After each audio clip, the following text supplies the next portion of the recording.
Open wide, come inside. Take a seat, rest your feet for the ride. There's no proof, there's no lie, just a sensual gleam in her eye. Let it blow, let it go. Once you dance from the pole, see it grow. Does she sigh? Does she cry? Does she sing like a bee when she's high? Fly a little, fly a little, love her like getting hot. Cry a little, die a little, use your imagination. And she's smooth, see her glide, and she acts like she knows you're inside. Won't you move? Ain't she fine? You're convinced this is yours anytime. You're the one in the room, making a ride to the groove. She's all yours, smooth and best. Don't you spend her here in your chest? Fly a little, fly a little, love her like getting hot. Cry a little, die a little, use your imagination.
Open wide, come inside. Take a seat, rest your feet for the ride. There's no proof, there's no lie, just a sensual gleam in her eye. Let it blow, let it go. Once you dance from the pole, see it grow. Does she sigh? Does she cry? Does she sing like a bee when she's high? Fly a little,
Uh-oh, here they come, here they come.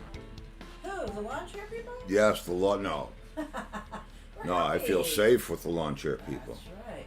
No, it's Hello, the other lawn chair ones. people. It's the other ones. The So- other ones. What? That song was one that I don't know if you've played before. No, I don't think so. That's Called "Try a Little." one of my favorite ones from that from those sessions. Clifford Ryan's. Poof, and there it is.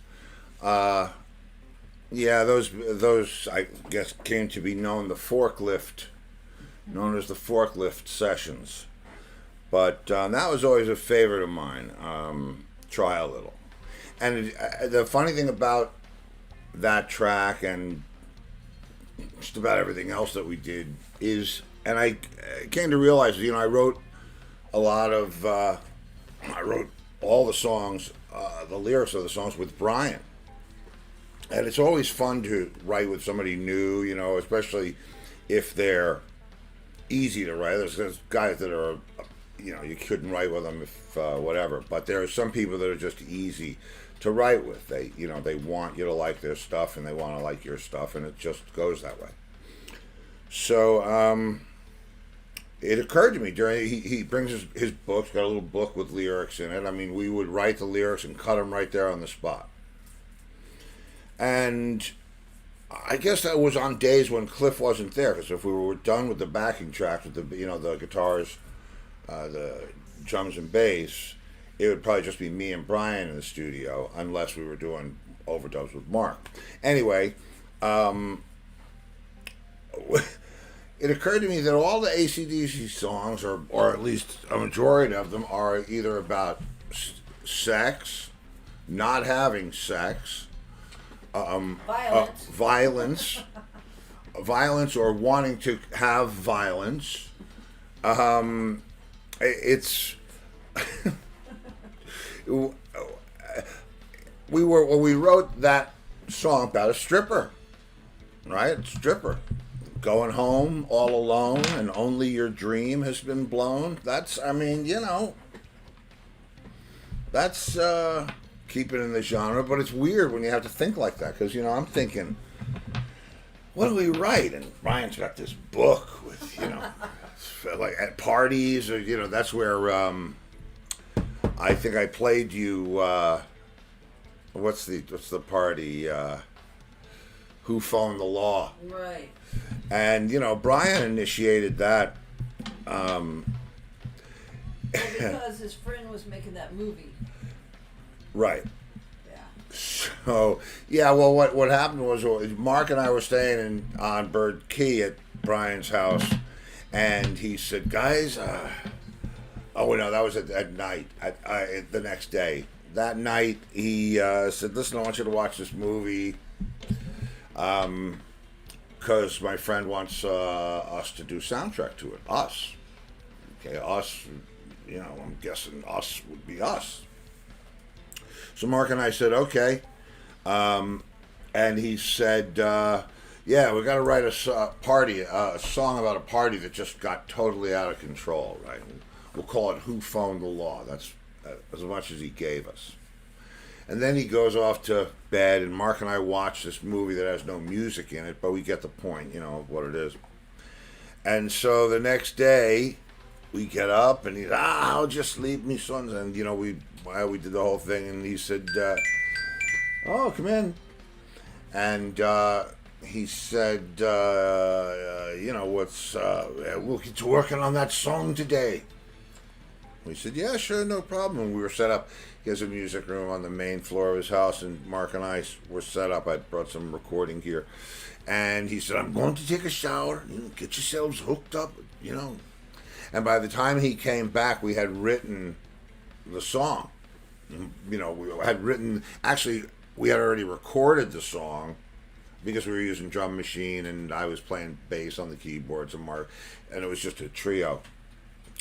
And he came back and he goes, what's this? And we said, what's the song? Oh. And so then we started talking about the things in the movie, like the guy that said he was so addicted to marijuana that he would drink the bong juice. Used bone juice or something Yeah, well, we wrote it into the Yeah. piece, but it was, that was fun. I mean, it was fun. It was a good time. There was no. It was cool. Pat Romano, good evening, children of the lawn. Oh well, Ah. children of the lawn. I see a special coming here and there. That's awesome. I love that, man. Yes. Children of the lawn. So let it be written, so let it be done. You are now the children of the lawn. Our lawn chair people. Ah, So children of tonight the we have a lawn. very cool guest that we've had in the past. Yeah. And you know what I'm thinking about? Al was on. Well, when was Al on? Do you have your little magic book? I mean, I thought you would have been. I thought you would have been spouting dates and No, I'm not times. spouting. You're not spouting. You're Not spouting. You're spouting. Al Petrelli. Yes, Al Petrelli. Ah.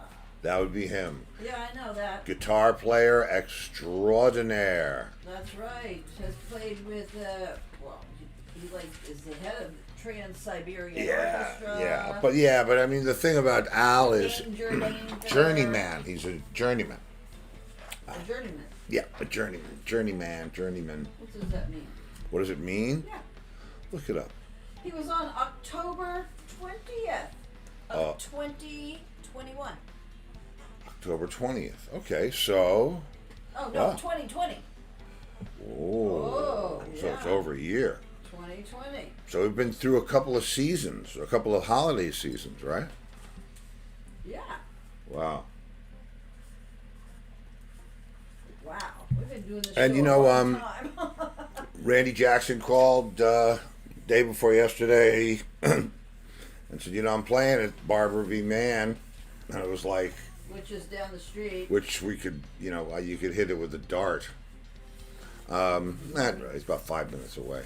We're literally 5 minutes away. And was like, nah. Nah. And it's, yeah, I just, I'm, Well, come on. because Adele when I just go out there, canceled. I don't want to worry about it. I don't want to think, you know, we did one social thing. Not one, well, yeah, we did one social thing. We went to this, months ago, Yeah. before the Omicron. yeah, before we got the you know, the greatest hits, COVID-19's greatest hits.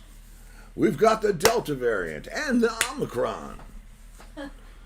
Act now, and you can have the unknown strain delivered right to your door. They know. We went to the Yeah, so we went to this uh, cooking class, which is like, okay, pasta. it's got nothing to do with ingesting foreign objects or anything. And so then you're like, well, you know, then you're waiting for 2 weeks. Were we stupid? Did we do something stupid? That was like. And it was really a cool thing. I mean, we had a really good time.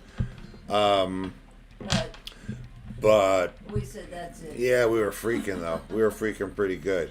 Because, you know, we had one experience over the years where we got sick together. Like, I mean, The flu. the major, like, ass-kicking flu. The one that you hear about that you hope you never get, that you can barely Where you remember both the run time into you had it. throw up at the same And man, time. we were just... nobody could do anything for anybody. It was horrifying. Yeah. For days, we were just, oh God, that was. It was like the kind where, somebody just shoot me. It reminded me of The Notebook, only horrible. The Notebook. I'm kidding. I love the Notebook. I know you do. Yeah, I do. All right, so let's see. So we got Al tonight. Yes. Okay. So he And- was on. He was on October. Yeah. Yeah. Over a year ago. Oh yeah. And oh, that's one okay. of his backup singers, Jill. Well, and Jen, both were Jen. on. Well, Jen. Jen, on I this think, last was just tour. did it with Yeah. with them. I think That's she right, for just. the Trans-Siberian Orchestra. Yeah. Oh, we got Mr. OG in the house. Oh, gee. Hello, Oh, gee. Frank. It's happening. And Mr. we OG. watched last night The Oasis. Oh. documentary. The band Oasis. Oasis. Brothers Gallagher. And you know, I have an Oasis story, and I think I've got a couple of minutes to tell it to you. We were, I'll tell you exactly when it was. The Mike Tyson fight where he was fighting Holyfield and he bit his ear. Oh, I can tell you when that was. I know you can. Okay, so we're all over. We're in England, and John comes in and says,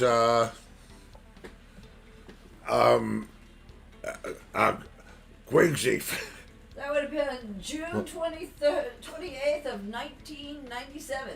June 28th of 1997. He says, Quigsy and some of the boys from Oasis are coming over to watch the fight. Quigsby was what, the bass player? Quigsy was the bass player. And, now the fight in England. yeah, the fight was 5 hours later. It was midnight that it went off, if I recall, in the States, which makes it 5 in the morning. And all the guys in Oasis used to say that Quigsy was like the pot guy. That, you know, Quigsy would always be stoned out of his mind on pot. And so we're in. So in England. yeah, he smoked it. What they call an Irish firecracker with tobacco in it. Anyway, Right. so but John said, "Ah, you'll love him. He smoked it, you know, whatever it is." So I'm going to love Quigsy, and I'm looking forward to seeing him and, you know, hanging out with him. So now we start busting John's balls. You know, can we? What was the name of the band again? Eyebrowses. And then we would go in the ashtray and get ashes and put ashes between it, and we'd go, "Oh, what you mean? What? The greatest rock band in the world." Like, And John's like getting please all don't. nervous and shit. And he said, "Listen, come on, would we That's do that to the you? thing You know, with playing with them. Gig Bag, man. What's it? Gig Oh, Bag, is that his yeah. name? Gig Bag." And just taking the piss out of poor John. So anyway, Quigsy comes in, and I'm all excited because I figure he's there with some weed, you know, local weed or, you know, whatever. Yeah, he's I mean, an he's Oasis. in Oasis. I'm figuring the guy's not going to show up He's with a like Mexican pothead, dirt weed, yeah. and they're complaining about him being stoned. I'm ready for this. So anyway, he pulls out a joint and he lights it up. And this is, I think they got there. I don't even know when they got there. They got there like 7, 8 o'clock. And I mean, the fight wasn't until I was 5 in the morning. Maybe they got there a little later than that, 10, 11. Anyway, and we didn't mess with Quigsy. They were all cool. So, Yeah, but it wasn't the Gallagher brothers. no. No, it's not the Gallagher brothers. No.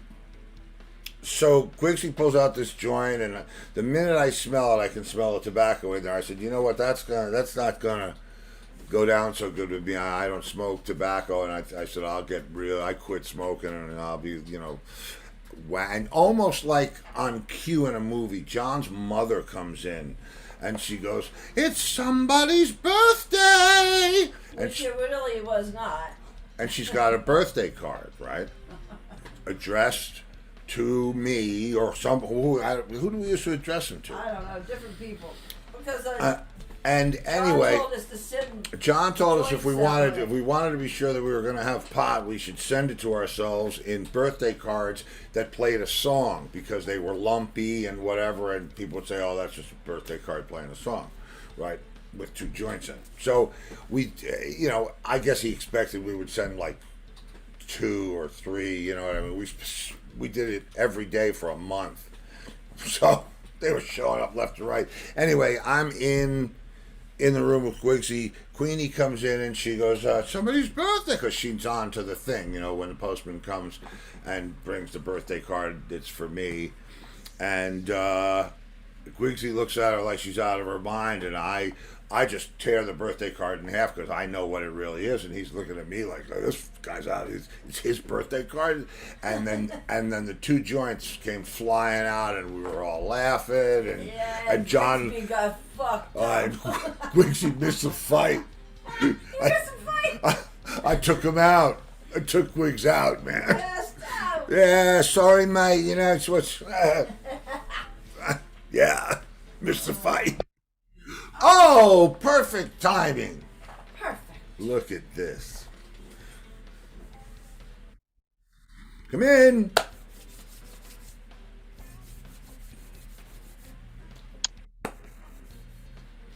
Oh, yes. Yes, yes. Yeah. Oh, And rocking the KC, man. Yeah. Did you watch the game the other night? Really We did. What I got no.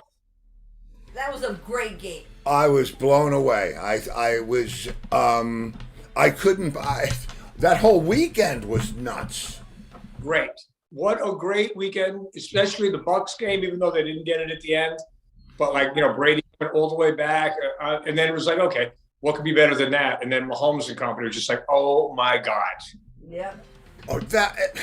He's amazing. But I mean, and if you look at the ironic, I certainly don't want to do Monday Night Football but But you're wearing the but jersey. if you but you are sporting the colors, so That's right. and if you looked at the things that were like, holy shit, what a piece of bad luck, especially in the Mahomes game, they both got equal.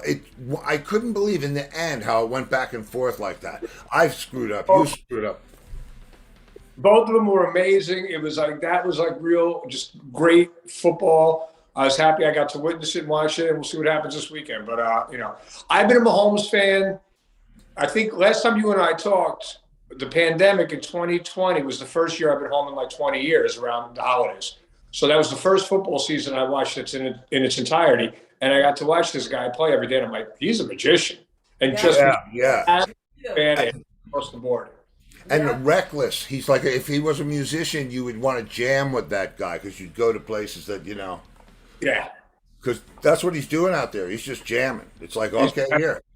Great time. He's having a blast. And the people that I know for years now in KC, they all say the same thing. He's like, that's who he is off the field. He's just a great dude. When I hear things like that multiple times, it has to become a truth.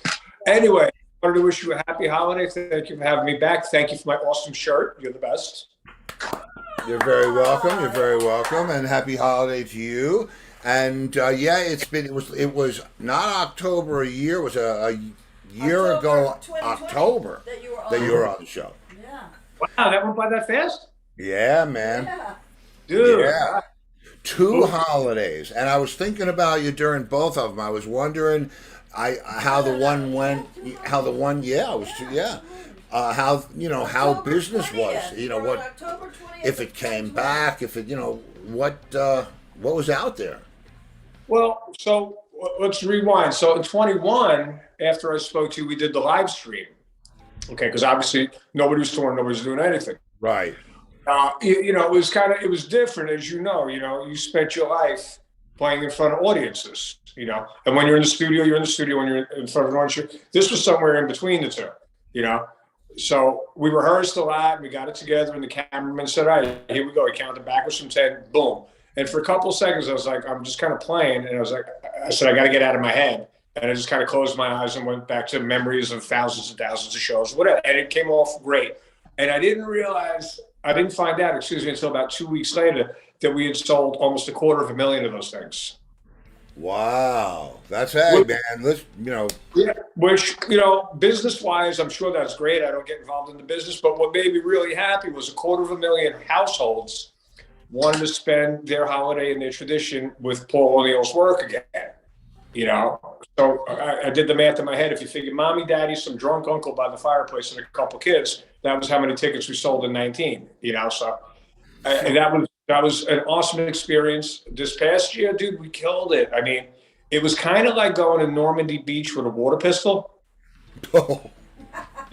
Because hour by hour, the rules were changing, who's getting sick, who's tested positive, who's in quarantine. So, but, the O'Neill family, our managers, they had us like 3-4 deep at every position, crew, bands, you name it, in case people are going to go down, because there's no way that we're going to go out there and fail, So it was a bit of a nail biter, but I don't know how many tickets we sold. Most of the venues were sold out. I think 1 or 2 were a little squirrely because of these, the mandated vaccine cards. So if you do the math, just like, the general population, 60% are vaccinated for whatever, so a few buildings we were a little light only because of that. But when I crossed the finish line, I was like, we did it. I mean, 98 shows in 40 days. That's awesome, man. Yeah. And I'll tell you what. This I have a Do me a favor. Do you remember the Road Girl? The Road Girl. Road girl? Yeah, we had the first female roadier. Whoever I can't remember her name. Oh, yeah. She was so. She's a. I mean, she's not a road girl. She's somebody very She significant. was on the crew for AC/DC when Bon Scott was singing. When she was Ooh. 15. She's from Yeah, she Australia. started. Yeah, she was from. Okay, so she. That's right. That's right. I remember now. Yeah. And she came up. That's how she came up, and she's worked with about everybody. Elton John. And she said that she would love to see your production. That's who she How it was. goes. She was so impressed with Well, that, you and I said- said, "That's my friend Al." Yeah, well, the question usually And- is if you can play with anybody, Yeah. who would it be? And since Right, she didn't that's play right. with somebody, if you could mix sound, for she said, That's right. Trans-Siberian Orchestra. Thank Wow. God yeah. Yeah. Yeah, man. So and I did, and it's not that I wasn't aware of it, because Henry, my tour manager for the past 17 years, talked about it all the time. I mean, TSO, and it was because there was a bunch of production things that happened in the very inception of it, which I'm sure you know, but it matters not. But it goes deep, that thing, man. I mean, when it comes up on the program, people love it, and it's made like a pretty amazing impact. So I'm. Yeah, it has, man. I'm really proud of it. It's been a really long road. It's been an incredible road, But again, we had talked about the last time we chatted, what people don't realize, like anybody who comes to see the show in the last, let's say, 10 or 11 years, they're like, oh my God, it's like, it's all the time. But they got to remember that it started like any other rock and roll band, one box truck and a bus and, a fog machine, albeit we started off in theaters and we did really good business from the jump, but it grew up year after year. Like one of my kids, Yeah. to like the middle 20s, and all of a sudden you turn around and like, wow, that went by in a flash. And I'm so proud of this thing, and it continues to grow. Listen, through pandemics, through people passing, through every up, down roller coaster event that could happen, we keep breaking records at the box office. We keep doing the impossible because there's so many people who have been there for it's like protecting your child, man. You just love it so much, it's never going to go down, Well, the thing and it was the girl's name was Tana Douglas. Okay. AC/DC, Susie Quattro, the Police, the Who. I mean, Elton John, and she and worked with when I asked her everybody. the question if she could crew for anybody, well, Yeah. if she could be the whatever, I forget And because she's I never modified the seen their question, band and either. she said, "Man, TSO." Yep. Well, when you speak to her next, tell her I said thank you and give her my best and whatever, put her in Yeah. touch. And we're always putting people on, that. That's high Yep, praise. I do. And so let me ask you this, because I was thinking about it. It's been a minute since we talked, but the truth is, it was decades before that. And Yeah. so now you've been out there, and I haven't been out there, man. I mean, I have not. I've been. In a bubble. Yeah, I mean, I really have been in the bubble. I've not played with anybody. I've not been in the same room with anybody. Not going to a restaurant. No, nothing. I mean, very little contact. And I've got a couple of things that I really want to do out in the world, and I'm wondering when it's going to be okay. I mean, it's. I don't, you know what? I don't know. If I gave you an answer, I'd be pulling one out of my hat. It's just when I thought we were okay, this Delta variant comes out, okay, wreaking havoc, okay?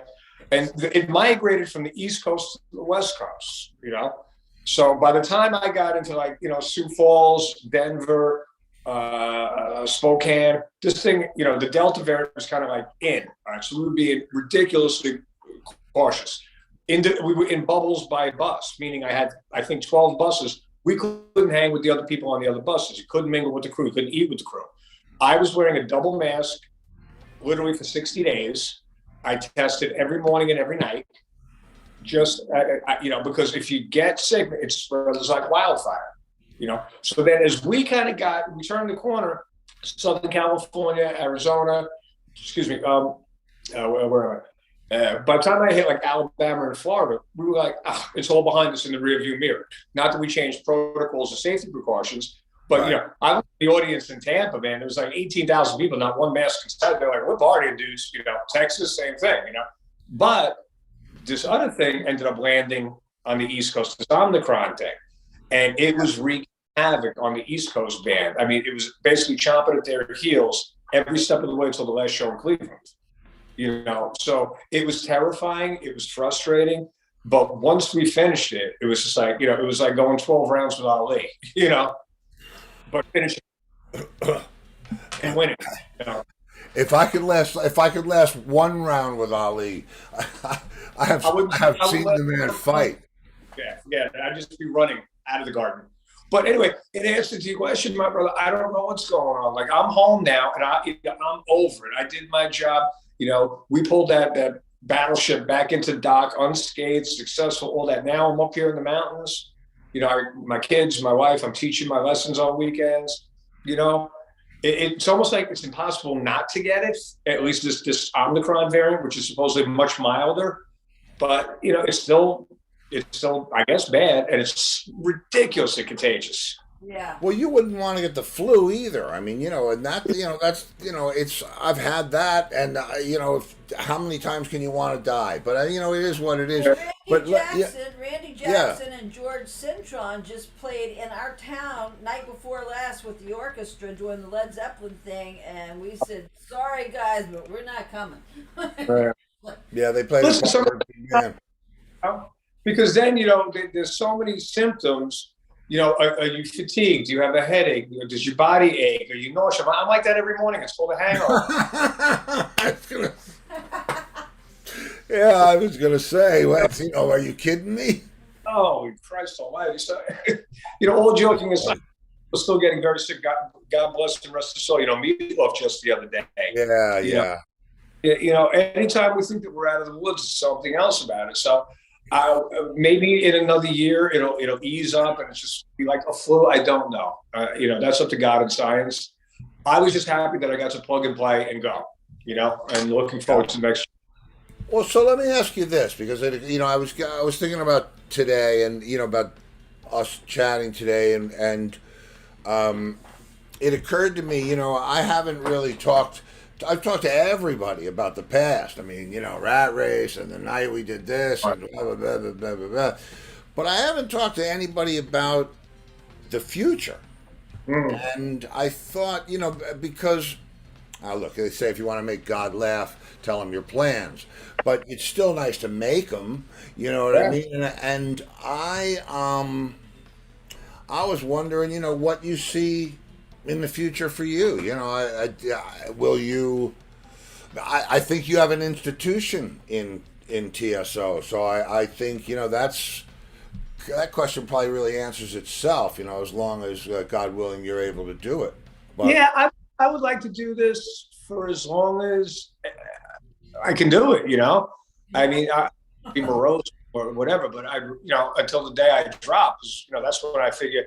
I'll never want to retire. Retirement is something that you do to get away from your job. My job is my life. Dude, this is all love. Exactly. I'm a lifer. Hearts and our souls. So I'll do it as long as I can, do a great job. Enjoy the performing. I try to stay in really good shape and, try to keep a little bit more youthful of an approach. I'm going to be 60 this year. When we were kids, it was old. Now it's like it's not. But one of the things I am enjoying doing, though, is I am enjoying teaching, especially up here. And it's real just like private lessons in my community. These junior high and high school kids come in and they really want to learn how to play the guitar. And I'm teaching piano and bass as well. But to watch them evolve or grow and start to get it and start playing some riffs back or some songs back and watching their eyes light up. And because it's me, I do have a little bit of a celebrity here in hometown. So they get a kick out. They want to ask the stories. The parents are kind of curious. But it's like, listen, sit down. We got to practice probably whatever instrument it is. And I'm really looking to grow that more and be part of a community. The PTA, my kids are in elementary school. So that part of my existence is brand new for me. And I'm really, really enjoying that. That's, it's funny because I did the teaching thing very early. I did it. I think I was still in my teens when guys were asking me for lessons, And and rightfully, I said, I don't know. I mean, I could do it and let you watch, and we could try to yeah. figure out what it is. And so, but eventually, I kind of got bitten by that too, and I went and studied with a jazz teacher for about a year to learn notation. I mean, because if any, those guys notate. Yeah, everything. And then I wrote a book, and really I got into it. I was doing clinics, and it's Long Island Drum yeah, it was Center. great. Yeah, I did the Long Island Drum Center, and they send me out on the road, and it was fun, man. I mean, it's when you can watch somebody. We were talking about this last night. When you can watch somebody make the roses disappear, that's a pretty cool thing to see. That's And cool, if you're yeah. the guy who makes them disappear, it's like. Right. No, it's good to get back, man. All those years, with, being friends with Joey Franco, I mean, incredible drummer, incredible human being, always at the cutting edge, tech wise. And, he wrote that double bass drum book. I mean, he was an educator as well as a player. I always admired that about him, and he enjoyed teaching, and the next generation of drummers, under his tutelage, your tutelage, and it's nice. I thought it was a dead art, to be honest with you. I said, who in Little Milford, Pennsylvania is going to want to take guitar lessons, And they came out in droves. It's just like people were starving, especially during the pandemic, and they want to do something creative and artistic, And Well, my I wife- mean, being a successful musician, the only thing that I shouldn't even say that. Being a driven musician, being that kid that's going to go and do it out of the 30, the one guy that really gets that really has the gene and he goes for it. That guy's not. He lives in Pennsylvania. He lives in Virginia. He lives in Washington. Yeah, and it's amazing. And it's a great thing. And the fact that you are, you have a legacy, not just TSO, but everything that led up to that. Yeah. That whole, the whole opera that came before. That makes us, our generation, and we're the keepers of some very important knowledge in my mind, and yeah, I'm sure that guys can show other guys how to play chord. You know what I mean? I know how to play chords, but to understand why and when, and take it back, because it's not. Electric guitar is not all that old. You know what I mean? So you look at where everybody's taken it. It is sort of a lost art, though. I know what you're saying. And you just made a fair play. Come here, Layla. Say hello to my friend Steve. No, my daughter's here. She decided. Hi. Want to say hello? No. Okay, you're gonna high five. Okay. My daddy told my friends. Okay, you can't have my phone. I'm in the middle of something. She decides she wants to dust right now. Ah, okay.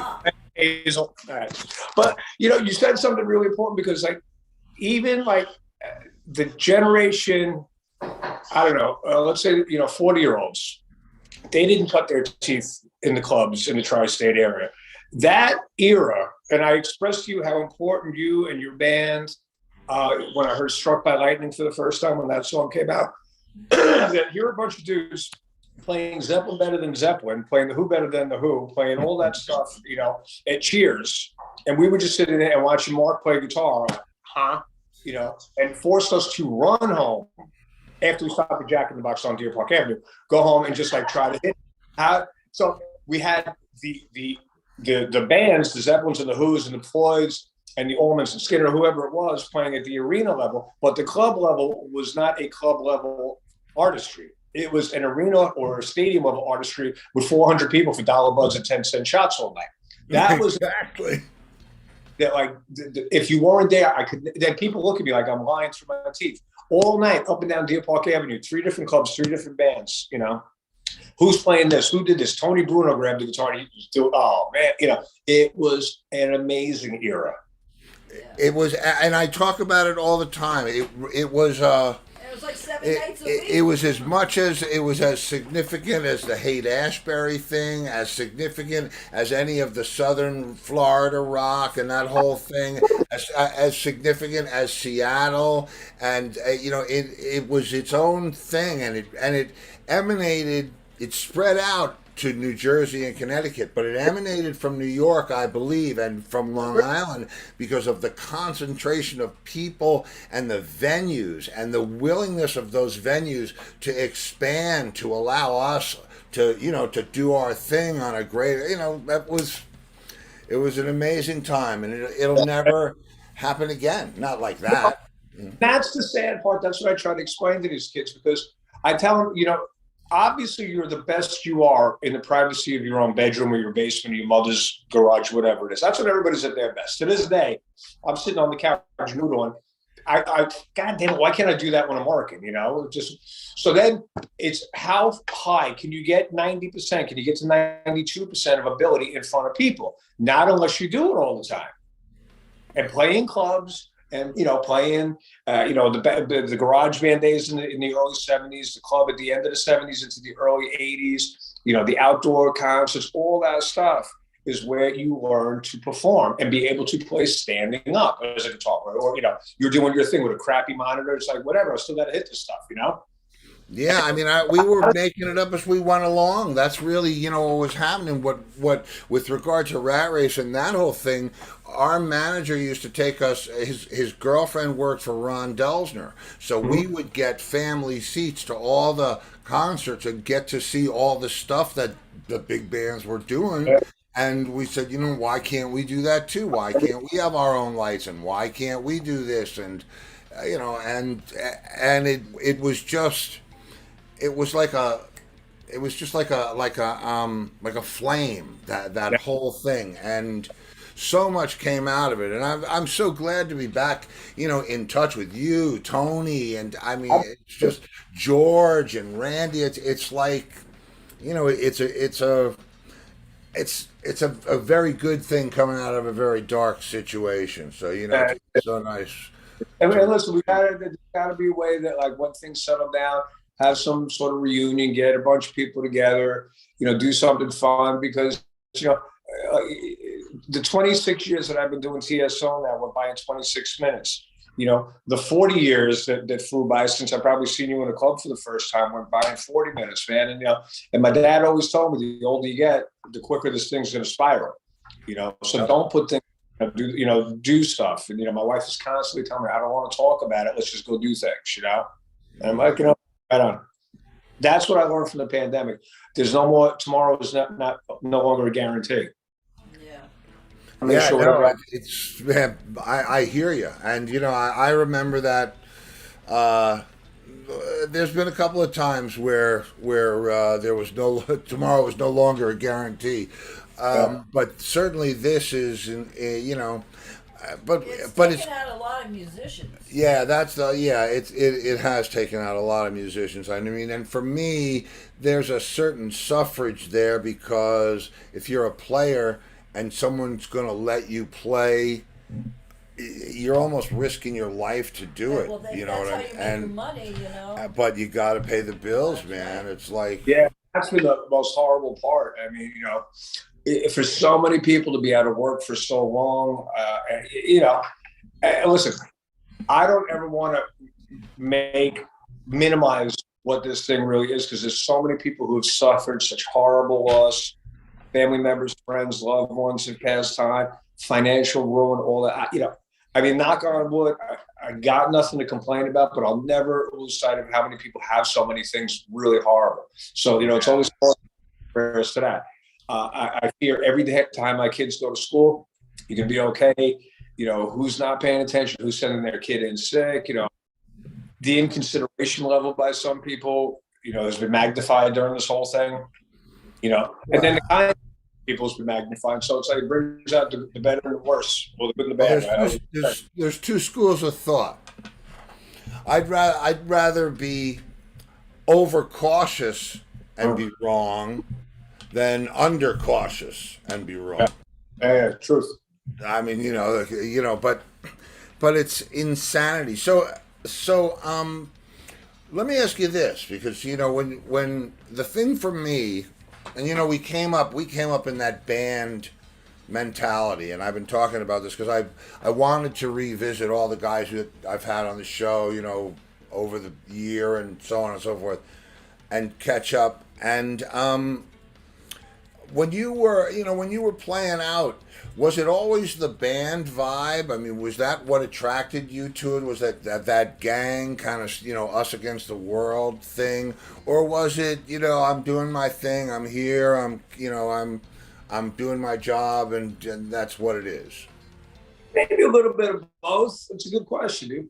I mean, listen, when I was a kid, I had, the Chicago Transit Authority poster on my wall. Led Zeppelin, a shot of Keith Richards and Ronnie Wood, all those cutouts from Kerrang magazine or Cream, whatever it was.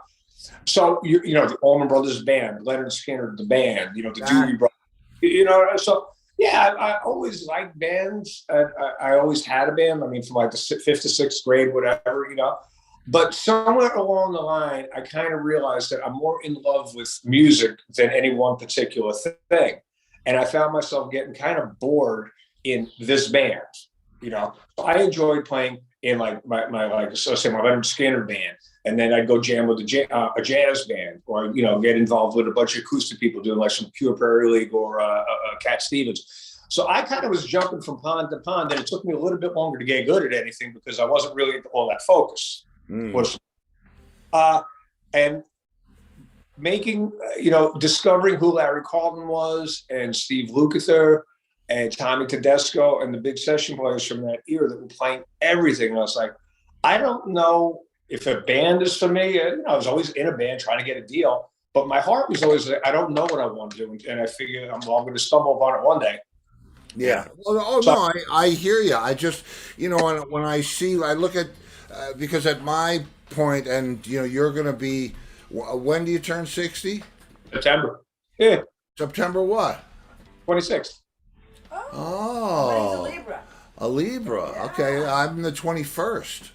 Oh. And Are I'm you- October. What's that? You're still a Virgo or a Libra? Virgo. He's a Virgo. I'm a Libra. Right. I'm Yeah, because don't I look balanced? No. You are, yeah, balanced, man. I tell you, and don't I look like a virgin? I'll be 70 in September. Oh my God! Congratulations! Oh, 2 milestones. We have to try to do something together then. Hey, man, I'm there. I don't know if you know Mitch Weissman or not, yeah. but he's watching and he says hello. You remember I'm sorry? Mitch Weissman? Sure. Tell me, I said hey. Yeah. Okay. Yeah. Hey. Well, yeah, he can hear you because he's watching. Yeah. So, man, the thing about this is, and as I said, that I feel horrible for the guys that have to go out and I really believe that it's, everybody wants to see live music bad enough that they're going to play by the rules.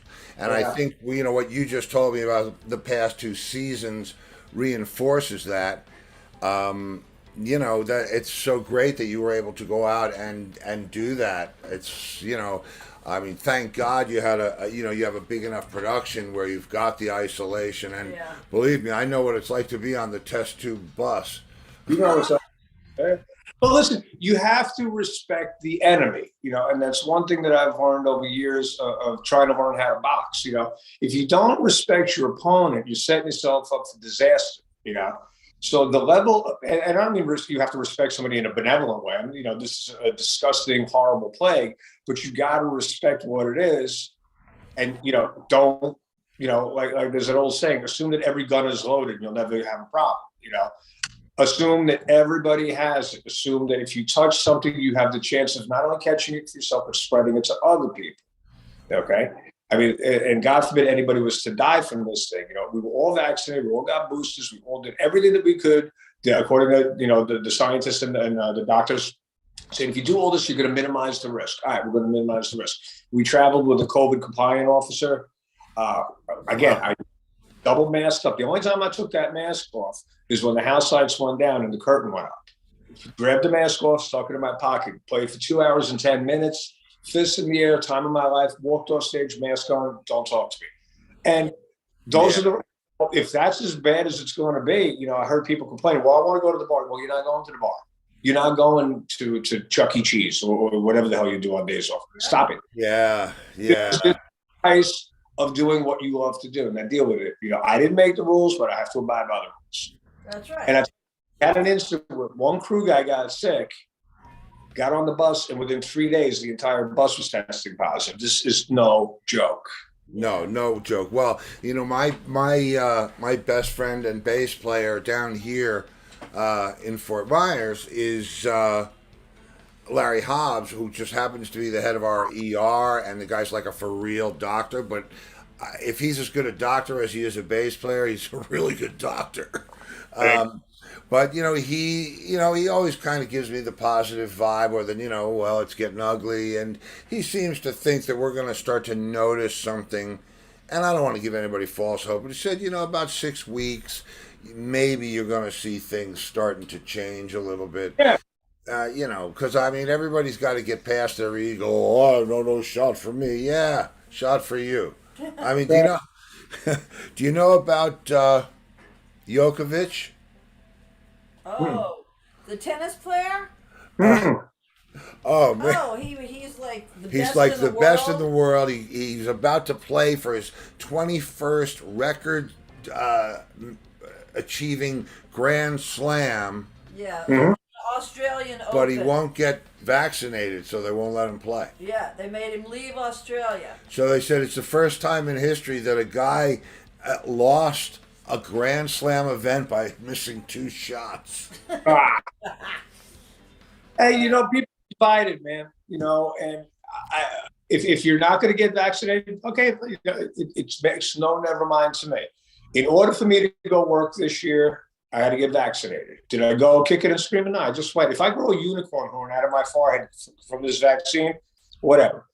My daughters, I'm not sure yet. They're still very, very young, and I'm not willing to take that chance with them at ages 5 and 10. Right. So my wife and I are very cautious, and we're just kind of like saying, all right, let's see, let science become science for a little while longer. And I got my first ever flu shot in 60 years was this year. I'm like, you know what? I am not. Where'd you go? I don't know. We're touching things. Oh, I didn't touch it. I touched it. Yeah. like we had said before, if you're symptomatic in any way, they're going to quarantine you for 3 days. So I didn't even want to get the flu because to people who don't want to get it, don't get it. I don't know what to tell you. Maybe this thing will burn itself out. I don't know.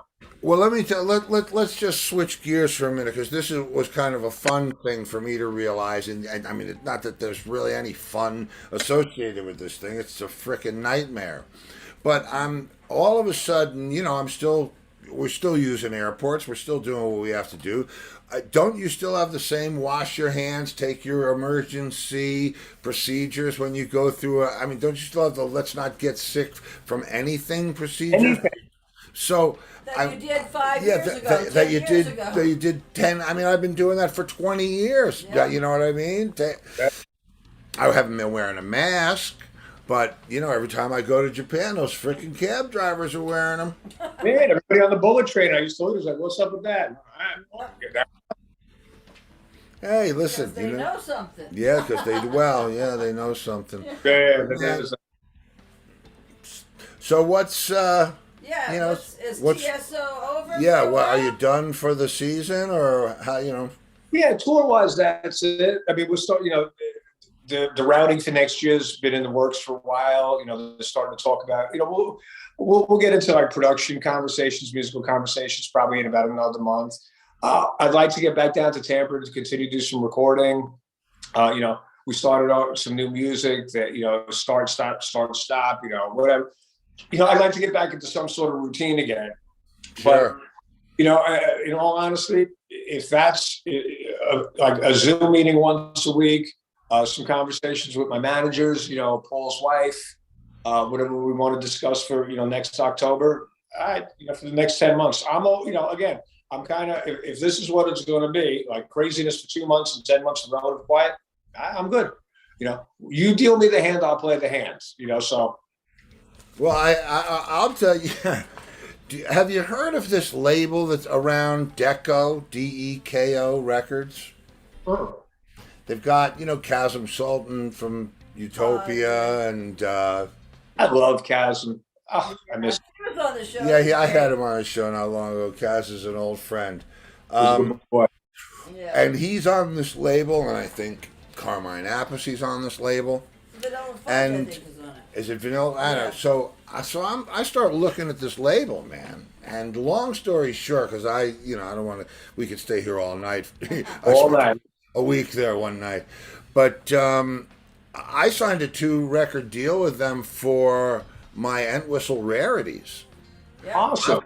I have stuff that man. Talk about stuff. All right, it's never over, right? Until it's over. Yeah. In 2000, we released a CD, whatever, a couple of years before, or a year and a half before, studio tracks for the TV show, blah blah blah. Pete asks Bobby Pridden, the sound guy, the Lifetime Who main. Yeah. Can you get me a copy of their CD? We give him a copy of the CD. He gives it to Pete. We don't hear anything. 6 months later, Bobby says, now it's just past 9/11. Pete wants you guys to submit songs, liked what your record sounded like, wants you guys to write like 7 songs, and they'll pick up to 4 for a new record. So we write all this, I go to England, it's like the typical, just like, wow, let's have the dream. Let's say, oh, what do we want to write with today? Have you got a 56 Les Paul, John? Why, yes. 300 guitars. You would have lost your mind there. That's crazy. Oh, crazy. It's insane. Should we use the 56 Strat? Oh, no, the Broadcaster. Yeah, it was insane. Wait, hang on. Oh, wait. Yeah. I couldn't hear you for a second. Sorry. No, I was saying his guitar, talking 300 guitars, and he had all those, the Nationals with anyway, I'm getting off the track. We said, it's a little more exciting for me maybe than it is for him, but we wrote a bunch of stuff for The Who, right? And so, what's that? Which is kind of awesome. Yeah, which is kind of, wow, Yeah. Yeah, John kind of died. But then John kind of died, and the record kind of didn't happen. And the last time I saw Pete was when I was filming the movie, and I gave him a copy of the stuff that we had written. I said, I thought maybe you'd just be curious to hear what we did, all those years ago.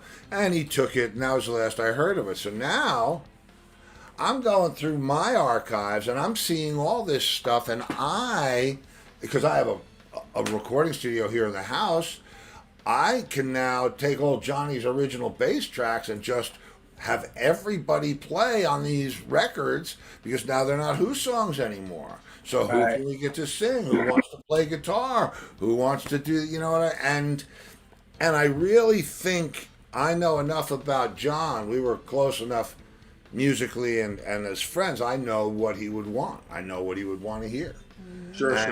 So I'm psyched. I'm going to work every day. Of course, it's just walk down the hallway, but I'm going to work every day. This is work Good too. to you, man. I'm glad.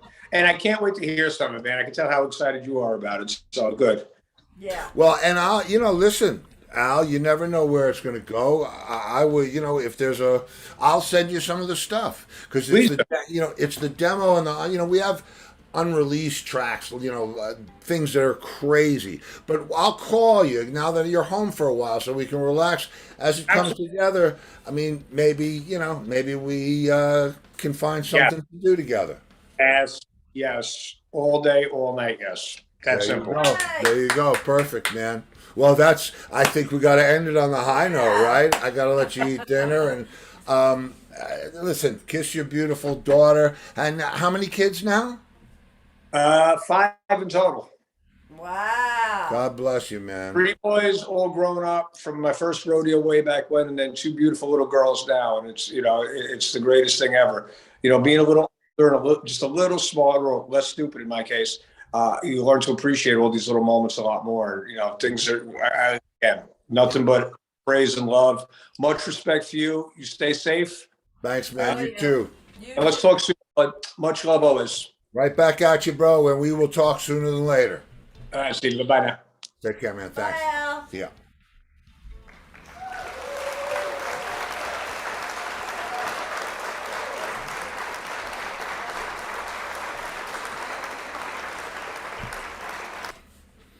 Yeah.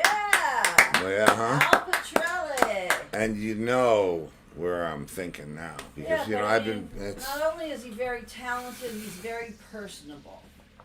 Oh, yeah. But you remember those guys. I mean, the history was there. You remember the guys who could play, the guys who were living it. There was guys who were doing it. Mm-hmm. There were guys who were living it. And I always remember Al as one of the guys who was living it, no matter what it was that he went to do. You were always hearing.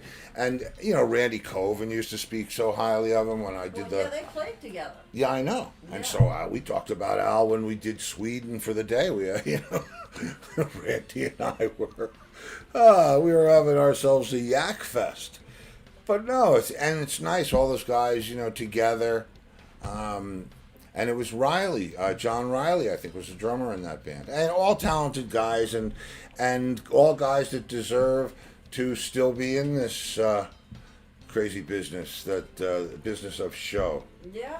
And he's staying safe and doing it right. He's doing it kind of like the NBA did it at the beginning of the pandemic, where they had the bubble and they wouldn't let anybody out of the bubble and no one got COVID. Well, I think if you're smart about this thing, the only reason that I'm not more cavalier about it is I'm not that young anymore, and if what might have been a cold to me 20 years ago might kill me today.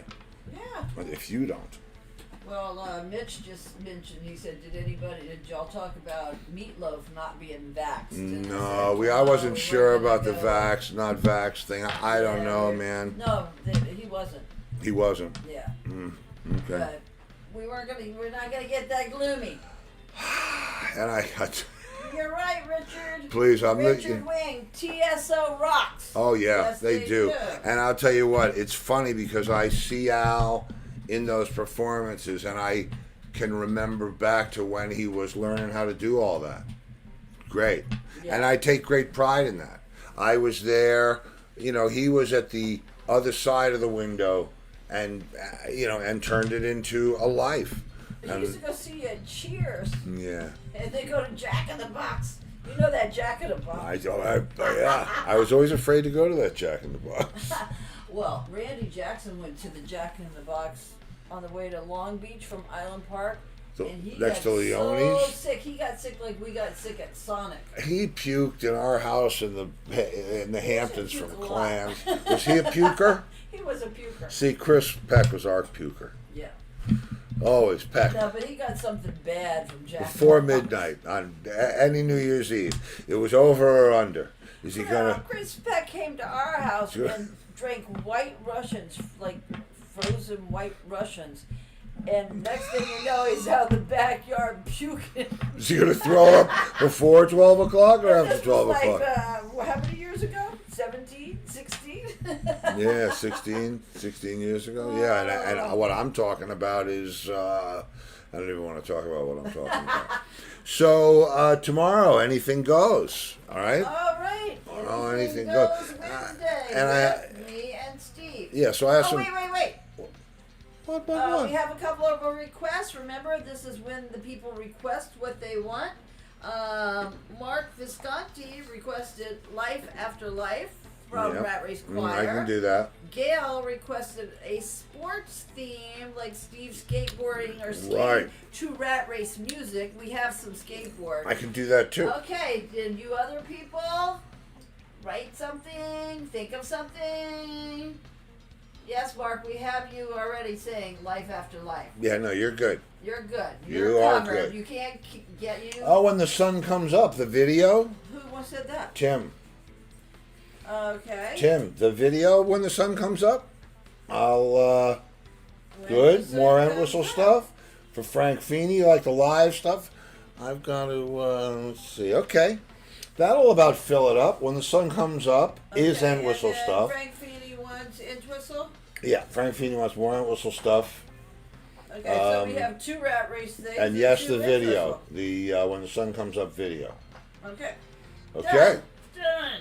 done. You are now program directors. How cool is that? Frank Entwistle does not have an H in it. Yeah, I was gonna. Yeah, you know, Pete got his H. Pissed him off forever. Yeah, and he did not like people to put that H in there. No H, no fucking H. Okay, so tomorrow night So- it is Steve and me. It is- Anything goes Wednesday. Tomorrow night, it is Steve and me. Yeah, I forgot the name of it. forgot the name of it. Okay, so Oh, wait a minute. Where's our people? Here they are. There you go, kids. okay, lawn chair people. We'll see you Oh, tomorrow night. whoa! The ship's going out of control. Uh-oh. Wait a minute. Let me get them out. I don't want to hit my head on them. Okay, Whoa, you're what's gonna happening go on run them? the show over. Okay, I don't want to run the show over. So I guess if I don't see you in the future, I'll see you in the pasture. Good night, everybody. Ooh.